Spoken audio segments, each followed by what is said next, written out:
আজ সারা দেশ যখন জাতির জনক মহাত্মা গান্ধীর ১৫২তম জন্মদিন পালন করছে, তখন ত্রিপুরা প্রদেশ তৃণমূল কংগ্রেসের উদ্যোগে সকাল থেকে একাধিক অনুষ্ঠানের মধ্যে দিয়ে আমরা জাতির জনক মহাত্মা গান্ধীকে আমাদের শ্রদ্ধার্ঘ্য নিবেদন করলাম। সকালবেলা আমাদের এখানে গান্ধী মূর্তিতে গান্ধীজির প্রতিকৃতিতে মাল্যদানের মধ্যে দিয়ে শ্রদ্ধার্ঘ্য নিবেদনের মধ্যে দিয়ে আমাদের কর্মসূচি শুরু হয়। তারপর আমরা শান্তিপূর্ণভাবে হেঁটে যাই সার্কিট হাউসের মহাত্মা গান্ধীজির মূর্তির কাছে। সেখানে সেই মূর্তিতে শ্রদ্ধার্ঘ্য নিবেদনের মধ্যে দিয়ে আমাদের কর্মসূচি হয়। তারপর আমরা গিয়েছিলাম গান্ধী ঘাটে, সেখানেও আমরা আমাদের শ্রদ্ধার্ঘ্য নিবেদন করেছি। আজ আমরা এই প্রেস কনফারেন্সে আপনাদের সামনে উপস্থিত হয়েছি। প্রথমে আপনাদের ধন্যবাদ জানাই এখানে আসার জন্য।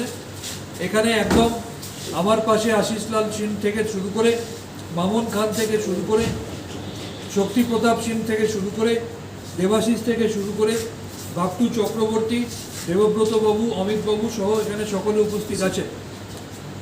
আপনারা জানেন, শুধুমাত্র তৃণমূল কংগ্রেসকে ভয় পেয়ে সর্বভারতীয় তৃণমূল কংগ্রেসের সাধারণ সম্পাদক সাংসদ অভিষেক বন্দ্যোপাধ্যায়কে ভয় পেয়ে ত্রিপুরাতে যাতে তিনি না আসতে পারেন, সেই জন্যে ত্রিপুরার আপামর জনগণকে শারদোৎসব এবং দীপাবলির উৎসব থেকে বঞ্চিত করে দুর্ভাগ্যজনকভাবে ৪ঠা নভেম্বর পর্যন্ত বিভিন্ন জায়গায় বিপ্লব দেবের বিজেপি সরকার ১৪৪ ধারা জারি করেছে।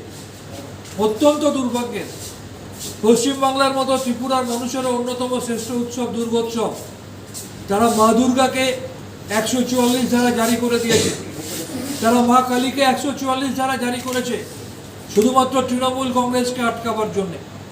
কিন্তু আমরা কোর্টের রায় নিয়ে কিছু বলবো না। আমরা বিপ্লব দেবের মতো কোর্টের রায়ের বিরুদ্ধে দাম্ভিক ঔদ্ধত্য আচরণ করি না, কথা বলি না।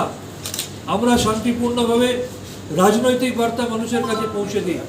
তাই আজকে আমরা শান্তিপূর্ণভাবে অহিংস আন্দোলনের জনক মহাত্মা গান্ধীর ১৫২তম জন্মতিথি পালন করেছি।